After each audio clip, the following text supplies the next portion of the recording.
Assalamualaikum warahmatullahi wabarakatuh.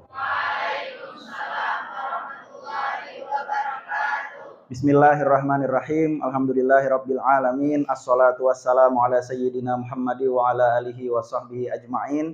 Amma ba'du. Yang sama-sama kita hormati, kita banggakan Ketua Umum FKKM Stairah Muntai beserta jajaran kepengurusannya, Ketua Panitia Pelaksana MOSTA tahun 2023 beserta jajaran kepanitiaannya, serta para peserta calon anggota FKKM, baik yang laki-laki maupun yang perempuan berhadir pada hari ini, yang sama-sama juga kita banggakan semuanya. Alhamdulillah, kita panjatkan puji syukur kepada Allah Subhanahu wa taala. Salawat serta salam kepada baginda Rasulullah sallallahu alaihi wasallam, Nabi akhir zaman, penutup daripada sekalian nabi-nabi, yang mana semua keteladanan dalam mengelola organisasi dan bagaimana cara luar biasa di dalam organisasi sudah pernah dicontohkan oleh beliau. Baik, untuk hari ini kita masuk pada materi keorganisasian. Setelah sebelumnya saya yakin sudah disampaikan materi tentang kepemimpinan ya. Kemarin ya. Ya, oke. Idealnya keorganisasian itu lebih dulu disampaikan sebelum kepemimpinan. Iya. Tapi ya karena MOSTA ini orientasi untuk menjadi anggota di tingkatan dasar ya, kaderisasi di tingkat dasar, jadi nggak apa-apa ya terbalik-balik materinya kada apa-apa.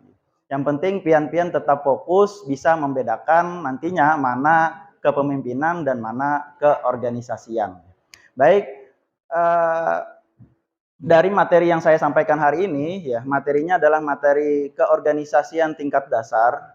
Karena saya ulangi lagi tadi, MOSTA adalah kaderisasi, jenjang kaderisasi di FKKM tingkatan dasar, untuk mensahkan seorang mahasiswa yang tadinya belum menjadi anggota untuk lulus menjadi anggota, harus ikut MOSTA gitu ya. Pada dasarnya yang tidak ikut MOSTA juga bisa jadi anggota ya, tapi tidak memegang kesahan sebagai anggota di FKKM ya. Ya anggaplah kayak orang itu menikah misalnya, sah aja secara agama tapi tidak tercatat di KUA ya kalau nah, jadi itu kan.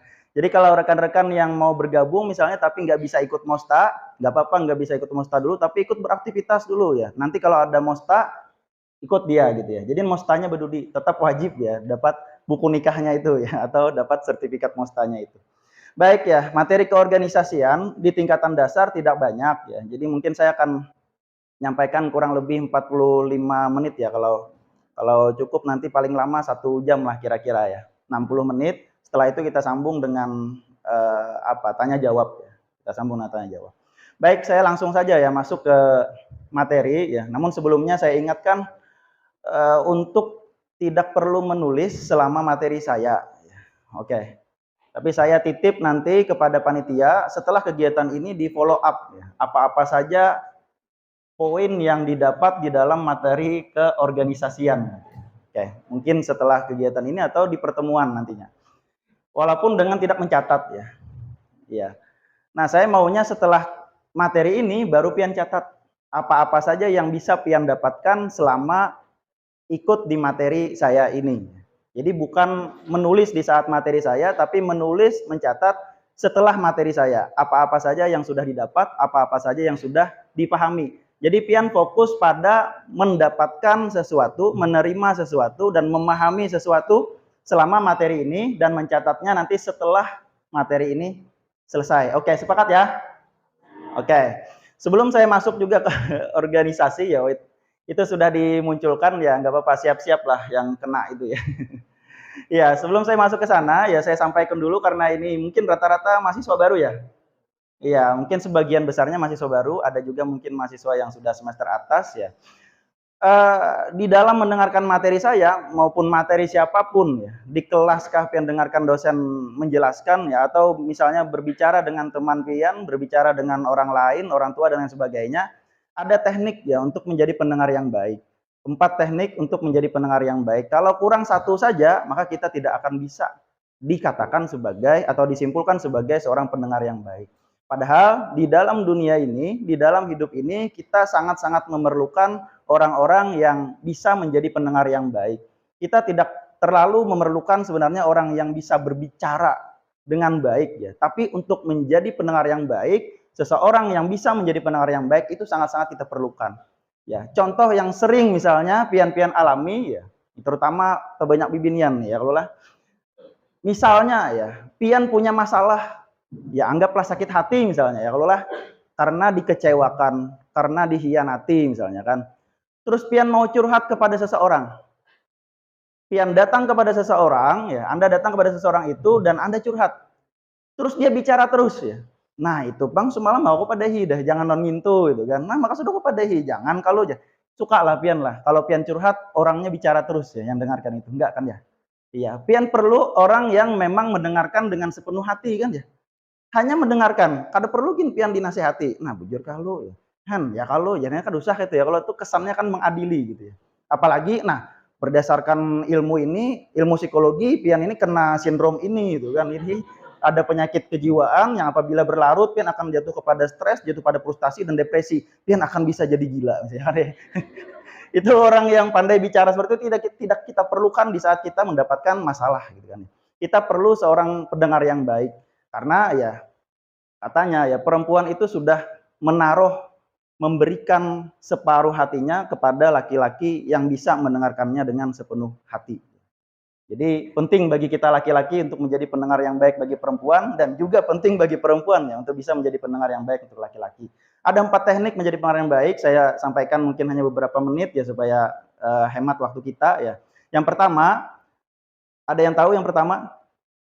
Yang pertama adalah berhenti dari aktivitas apapun. Menjadi pendengar yang baik harus berhenti dari aktivitas apapun. Ya. Ada yang bicara berhenti gitu ya. Ada yang nulis ya berhenti. Ada yang melakukan apapun ya berhenti. Nonton TV berhenti, nonton HP berhenti dan lain sebagainya. Semuanya berhenti. Bahkan ngelamun pun berhenti. Nah, kalau ada yang masih mikirkan tapasan belum didadai di kos-kosannya gitu kan, itu berhenti dulu ya. Nanti setelah materi ini baru sambung. Sambung ya. Kalau ada yang mikirkan misalnya, ulas tilam belum terbersih ini tadi kan karena sungsung benar. Ya ulas tilam itu apa sih namanya spray ya. Ya, belum tersimpuni misalnya kan masih berhamburan tadi di kos-kosan misalnya itu kain aja gini mikirkan. Stop dulu. Jadi pikiran pian harus berhenti dulu berpikir dengan hal-hal yang lain, aktivitas yang lain, cukup memikirkan apa yang nantinya akan kita bahas di dalam materi ini. Oke ya, yang pertama harus berhenti dari aktivitas apapun. Yang kedua, melihat kepada orang yang berbicara. Ya, sampai detik ini saya meyakini pian-pian ini sudah menerapkan langkah yang kedua ini. Karena bagus nih, nah melihat kebertaan ke sini ya kalau. Nah, ini. Ya, apalagi lakiannya ini luar biasa benar ya. Kalau sudah 10 menit, 15 menit itu bisa melihat terus kan ke orang yang berbicara itu luar biasa benar lakiannya. Ya karena kebiasaan lakian ini, tabiatnya ya dalam ilmu kejiwaan itu ya, ini kada ketujuh melihat muka orang. Orang bepandirnya kada ketujuh melihatnya. Ya, ini misalnya kan nih kakak bepandir di sini, ini bisa melihat di tulisan itu kah ya kalau semelihati lampu nih kah gitu kan. Semelihati di situ kah ya. Iya, slide ini sangat penting kalau kita bicara di depan lakian. Iya, di depan laki-laki karena laki-laki akan teralihkan pandangannya ke benda-benda di sekitar orang yang berbicara. Bahkan kadang-kadang bisa nih ini kah di hatinya ya kalau atau sepatu narasumber kah di hatinya kan. Itu yang laki-laki. Ya kalau perempuan beda ya. Perempuan ini matanya ke wajah. Iya. Ya memang seperti itu. Pian coba aja lihatilah kekenakan bayi itu nah. Bayi misalnya umur 3 bulan kah, 5 bulan kah, pian lihat aja. Pian gendong ya. Kalau nya bibinian melihatinya kamu hapian. Kalau nya lalakian akan melihati benda-benda di sekitar pian. Ya karena memang laki-laki ini katuju melihati barangnya kok. Melihati benda gitu kan. Ya memang pada dasarnya seperti itu ya. Tapi jangan ditafsirkan barangnya kemana-mana gitu ya.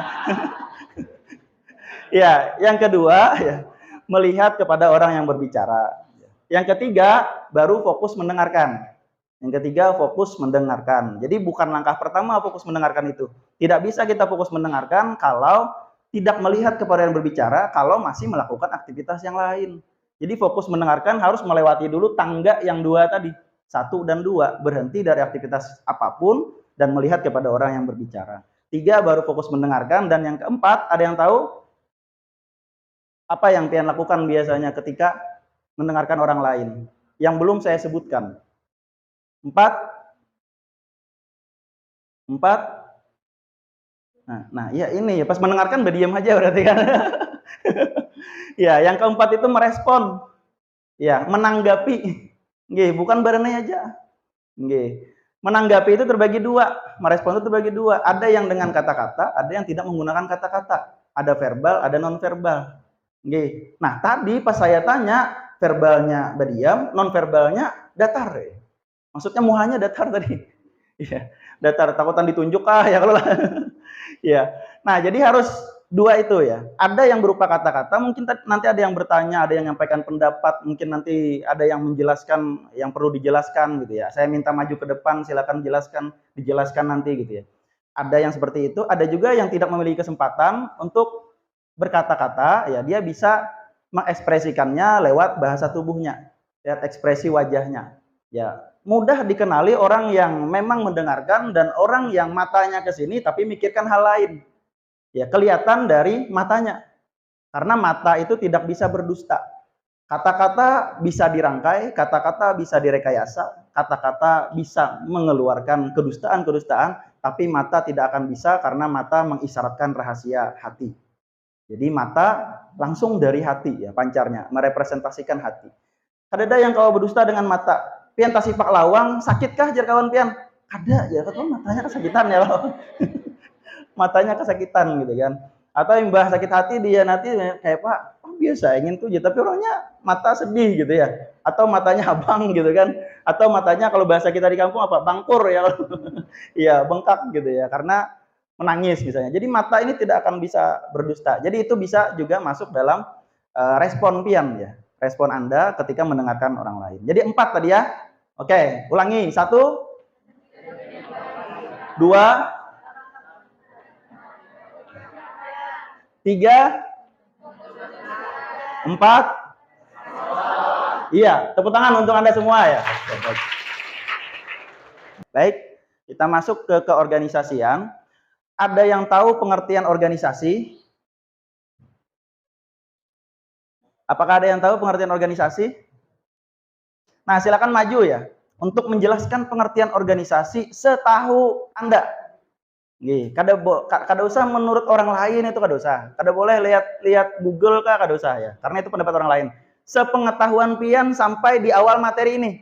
Nah, berarti kan kada tahu kada apa-apa, wajar aja karena materinya belum. Kan ya? Nah, kalau di akhir ditanya kada tahu, nah itu yang kada wajar ya kalau lah. Nah, oke. Silakan perempuan yang duduk paling ujung, depan dan belakang ya. Berarti ujung sana yaitu Pak Panitia ya.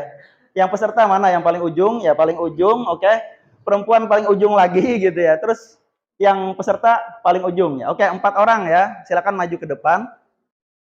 Terus laki-laki yang pakai sepatu sport ya. Panitia coba cek yang pakai sepatu sport siapa saja ya. Wah, hampir semua ya. Maju dulu semuanya ya, maju. Silakan 4 orang perempuan yang di ujung. Laki-lakinya yang pakai sepatu sport silakan maju ke depan ya. Yang perempuan sebelah sini, oke. Yang laki-laki pakai sepatu sport sebelah sini. Ya. Yang merasa pakai sepatu sport ya. Yang merasa aja, yang kada merasa kada bapak. Yang kadang-kadang ada juga yang kada sadar ya kalau. Ya. Oke, panitia sudah ya, selesai ya. Oke, baik. Pengertian organisasi. Saya di depan ada, ya kita di depan ada 4 orang.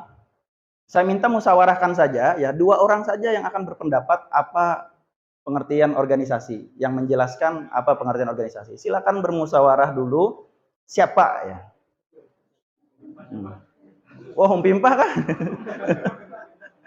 Ya, oke. 5, 4, 3, 2, 1. Siap? Oke, siapa? Siapa? Oke, siapa? Ada sudah keputusannya 2 orang siapa? Iya, tunjuk dulu orangnya baru diskusi. Siapa 2 orang? Yang 2 orang perempuan siapa? Oke, 1, 2. Oke, baik, maju ke depan ya. 2 orang. Yang laki-lakinya 2 orang silakan. Iya. Iya, 1, 2. Iya, jangan betul tunjulan. Oke. Nah, oke, ini hasil dari musyawarah ya di kelompok. Memang dalam organisasi biasa seperti itu, dalam memutuskan sesuatu ada musyawarah gitu ya, atau ada rapat gitu ya. Oke, baik, mikrofon ya. Kita mulai dari laki-laki atau yang perempuan? Laki-laki. Kenapa jadi laki-laki? Iya, kadang-kadang perempuan tuh mau kesetaraan, tapi di hal-hal yang seperti ini laki-laki, jadi ya kalau ya. Ya, oke, baik, silakan. Apa pengertian organisasi menurut Anda? Silakan. Perkenalkan nama dulu ya. Biasa seperti itu ya di Mosta ya. Ya, oke, silakan. Dari kelompok satu, kelompok A. Jadi organisasi adalah suatu perkumpulan orang atau suatu mahasiswa atau mahasiswi untuk mencapai target tertentu atau tujuan tertentu. Ya, sudah ya. Oke, baik, tepuk tangan ya semuanya. Baik, silakan. Iya. Assalamualaikum warahmatullahi wabarakatuh. Waalaikumsalam warahmatullahi wabarakatuh.